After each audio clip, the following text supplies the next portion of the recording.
कठोपनिषद प्रथम अध्याय। एक बालक है नचिकेता। पिता ने क्रोध में कह दिया, तुझे मृत्यु को देता हूं। किंतु नचिकेता डरा नहीं, वो सीधे यमराज के द्वार पर जा पहुंचा।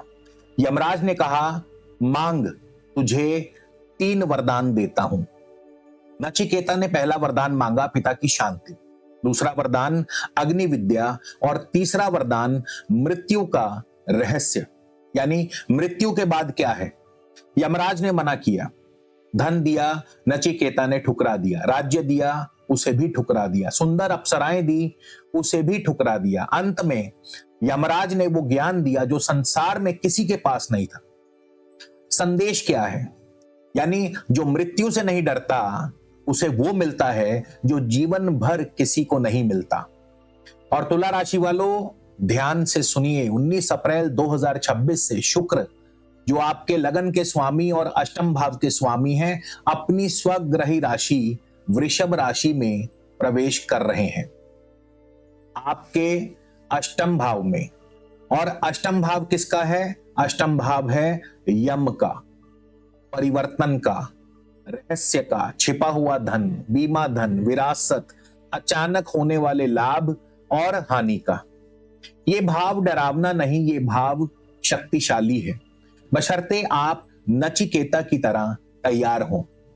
अगले 25 दिन यानी 19 अप्रैल से 14 मई तक आपके जीवन में गहरा परिवर्तन आ रहा है जो आपकी जिंदगी बदल सकता है। अच्छा या बुरा, ये आपके निर्णयों पर निर्भर करेगा। तारीख दर तारीख बताऊंगा। वीडियो को अंत तक पूरा देखिए, क्योंकि इस वीडियो में मैं आपको क्या, क्यों और कैसे, और साथ ही साथ अंत में उपाय भी बताऊंगा। नमस्कार, मैं हूं आपका एस्ट्रो दोस्त चेतन और आप देख रहे हैं स्काई स्पीक्स। दोस्तों, ये प्रश्न मेरे पास बार बार आता है, राशिफल किससे देखें, गोचरफल किससे देखें। तो मैं आपको बता दूं कि राशिफल, गोचरफल हमेशा अपनी लगन राशि और चंद्र राशि दोनों से देखा जाना चाहिए, क्योंकि लगन जो है वो आपका यथार्थ है, आपकी भौतिक परिस्थितियां, आपके रिसोर्सेज हैं, और चंद्र राशि आपकी मनोदशा, यानी उन परिस्थितियों का उपयोग आप कैसे करते हैं, ये चंद्र राशि बताती है। इसलिए लगन राशि और चंद्र राशि दोनों ही इंपॉर्टेंट हैं। चलिए अब समझते हैं तुला राशि के लिए शुक्र कौन है।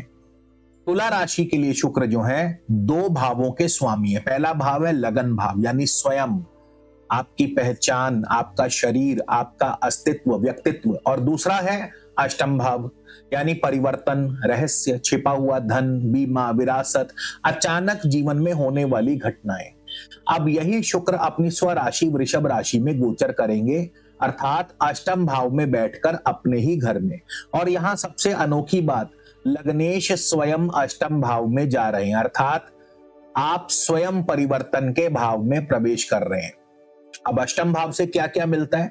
अष्टम भाव अचानक धन, यानी विरासत, बीमा धन या अप्रत्याशित आय दिलवाता है। ससुराल पक्ष से आर्थिक लाभ मिलता है। इसके अलावा छिपी हुई बातें, छिपे हुए रहस्य सामने आते हैं। गहन अध्ययन, गहन अनुसंधान के क्षेत्र में सफलता दिलाता है। बीमा, म्यूचुअल फंड या लॉन्ग टर्म इन्वेस्टमेंट्स के साधनों से भी धन लाभ होता है। जीवन में गहरा परिवर्तन, बड़ा बदलाव लेकर के आता है और व्यक्ति को आध्यात्मिक जागृति, यानी अंतर मन में जागृति पैदा करता है। इसके अलावा स्वास्थ्य संबंधी भी महत्वपूर्ण निर्णय लेने पड़ते हैं। ऋणों से छुटकारा भी मिलता है।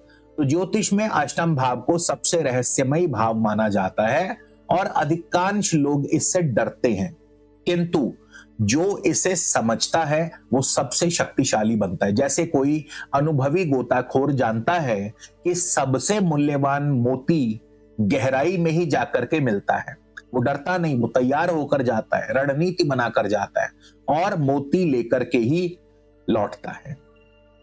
तो यही अष्टम भाव का रहस्य है। गहराई में जाओ, तैयार होकर जाओ, रणनीति बनाओ और वो पाओ जो किसी को नहीं मिलता। लेकिन जिस प्रकार समंदर की गहराई में खतरे हैं, ठीक वैसे ही अष्टम भाव का एक खतरनाक पक्ष भी है और तुला राशि वालों को यह भी प्रभावित करेगा, जिस पर हम आगे चलकर बात करेंगे। तो अब हम जानेंगे कि शुक्र का नक्षत्र अनुसार गोचर क्या फल देगा। नक्षत्र के अनुसार शुक्र जो है वृषभ राशि में 3 नक्षत्रों से गोचर करेंगे, इसीलिए इस गोचर को 3 चरणों में हम बांटेंगे। सबसे पहला चरण होगा 19 अप्रैल से 27 अप्रैल, जब शुक्र कृतिका नक्षत्र यानी सूर्य के नक्षत्र में गोचर करेंगे। तो इसका मतलब क्या हुआ, आपके राशि स्वामी शुक्र जो खुद धन और वैभव प्रदान करते हैं, अब लाभ के स्वामी सूर्य के नक्षत्र में आ रहे हैं, और ये सब हो रहा है आपके अष्टम भाव यानी अचानक लाभ के घर में। तो ये किसी जैकपॉट से कम नहीं। इस दौरान आपको अचानक धन लाभ होने के जबरदस्त योग बनेंगे। ये पैसा किसी दोस्त के जरिए आ सकता है, किसी बड़े भाई की मदद से मिल सकता है, या आपके सोशल सर्कल में कोई ऐसा व्यक्ति मिल सकता है जो आपको बड़ी फाइनेंशियल सफलता दिलवा दे। जो लोग नौकरी में हैं उनकी आय में बढ़ोतरी हो सकती है, या कोई बोनस मिल सकता है। अगर आपने कहीं निवेश किया था तो उसकी कीमत अचानक बढ़ सकती है। ये वो समय है जब आपकी छोटी छोटी इच्छाएं पूरी होने लगेंगी और आपको लगेगा कि किस्मत आप पर मेहरबान हो रही है। पुरानी बीमा पॉलिसी को जांचो, कोई परिपक्व हो सकती है।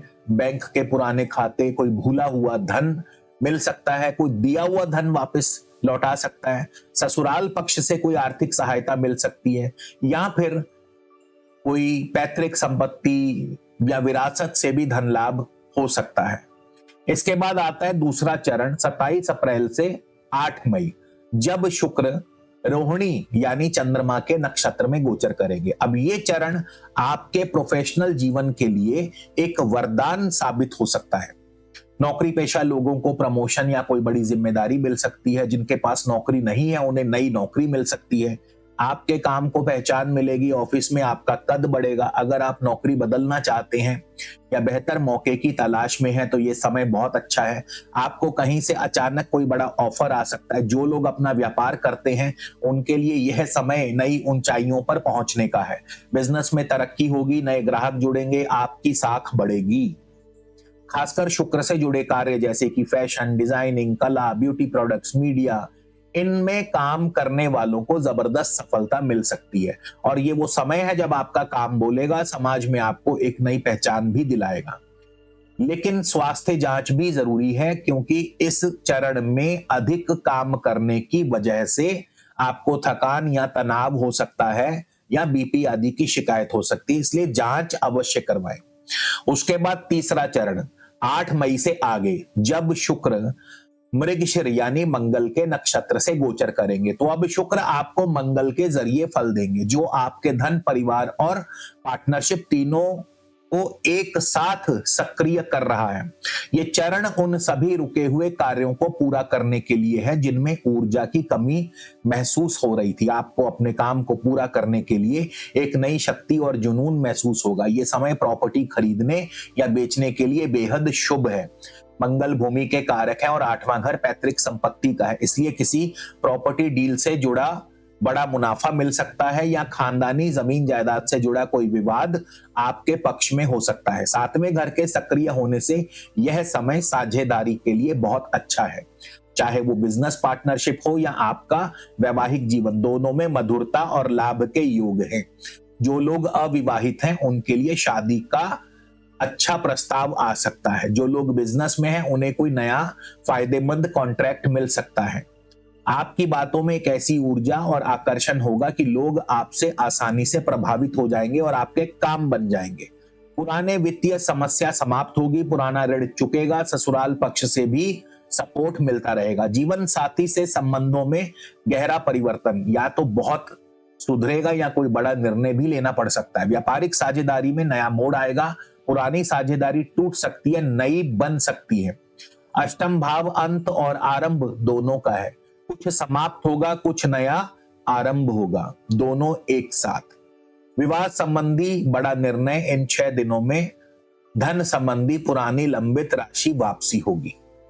तो ये जो समय है आपके लिए काफी क्रिटिकल भी रहेगा और काफी टर्निंग पॉइंट्स वाला रहेगा। अब मैंने बहुत बार देखा है, आप लोगों के कमेंट्स मैं पढ़ता रहता हूं और आप लोगों के हमेशा कमेंट्स आते हैं कि हमें तो ऐसा कुछ नहीं हो रहा। देखिए, सिंपल सी बात है। पहली बात तो मैं आपको बता दूं, ये जो गोचर है, ये जनरल गोचर है, जनरल राशिफल है। दूसरी बात, आपके अपनी कुंडली में शुक्र की कैसी स्थिति है, कमजोर है, अशुभ है, या कोई अशुभ दशा चल रही है, उससे भी निर्णय में, फल में अंतर आ जाता है। तो ये सारी चीजें मिलकर के प्रभाव डालती हैं। इसलिए आपको अब ऐसे में क्या करना चाहिए? देखिए, अगर आप चाहे तो निजी परामर्श ले सकते हैं, स्क्रीन पर नंबर दिया है। लेकिन अगर आप निजी परामर्श नहीं लेना चाहते हैं तो भी कोई बात नहीं, आप कम से कम इस वीडियो के अंत में बताए गए उपायों को फॉलो कर लें, तो उससे भी आपके कई सारे जो प्रॉब्लम्स हैं उनका हल आपको मिल जाएगा। अब वो पक्ष जो अष्टम भाव को थोड़ा सा रहस्यमय बनाता है, जिसकी मैंने चेतावनी शुरुआत में दी थी। देखिए, शुक्र अष्टमेश है, अपने ही भाव में है, अष्टम भाव में है, और जाहिर है अष्टम भाव छिपा हुआ धन, विरासत सब कुछ है। लेकिन शुक्र लग्नेश भी है, और लगन आपका शरीर है, आपकी पहचान, आपका स्वास्थ्य। तो लग्नेश का अष्टम भाव में आना यानी ये आपको स्वास्थ्य के प्रति सचेत करने का इशारा दे रहा है। इसका सीधा आपके स्वास्थ्य पर प्रभाव पड़ेगा, और खास करके शरीर के जननांगों पर या गुप्त इंद्रियों पर इसका प्रभाव पड़ेगा। तो ऐसे में बहुत जरूरी है कि स्वास्थ्य संबंधी जांच आप अवश्य करवाएं। लग्नेश का अष्टम भाव में आना स्वास्थ्य के लिए अच्छा नहीं माना जाता, तो ऐसे में ये आपके लिए जरूरी हो जाता है, स्वास्थ्य संबंधी जांच कराएं, और अगर कोई प्रॉब्लम है तो उसकी डॉक्टर से पूरी तरह से डॉक्टर से इलाज करवाएं। तो अब आते हैं उपायों पर। सबसे पहले तो शास्त्रीय उपाय, तो प्रत्येक शुक्रवार को प्रातःकाल मां लक्ष्मी को श्वेत पुष्प, श्वेत चंदन और मिश्री आदि का भोग अर्पित करें। शुक्र मंत्र का रोज कम से कम 1 माला जाप करें, ओम द्राम द्रीम द्रौम से शुक्राय नमः। इसके अलावा आप हनुमान चालीसा का पाठ करें, प्रत्येक मंगलवार शनिवार मंदिर में माथा टेकें। इससे भी अष्टम भाव से जनित जो दुष्प्रभाव है कम होंगे। और आप गाय का घी मंदिर में अर्पित करें, या गाय के घी की ज्योत जो है मंदिर में अवश्य जलाएं। इससे भी शुक्र का जो प्रभाव है वो बढ़ता है, शुक्र का शुभ प्रभाव उसमें वृद्धि होती है। तो तुला राशि के मेरे प्यारे दोस्तों, ये 25 दिन आपके लिए जिंदगी बदलने वाले दिन है। और कठोपनिषद में नचिकेता ने मृत्यु के द्वार पर जाकर जो ज्ञान प्राप्त किया, जो किसी को नहीं मिला, आपके सामने भी अष्टम भाव का द्वार खुल रहा है। और ये कोई डरावना नहीं, ये द्वार गहराई का है। जो गहराई में जाएगा मोती लेकर भी वही लौटेगा। तो अगर आपको वीडियो अच्छा लगे तो चैनल को सब्सक्राइब करें, वीडियो को अपने दोस्तों मित्रों के साथ लाइक करें, शेयर करें, और कमेंट में जरूर लिखिएगा जय श्री राम।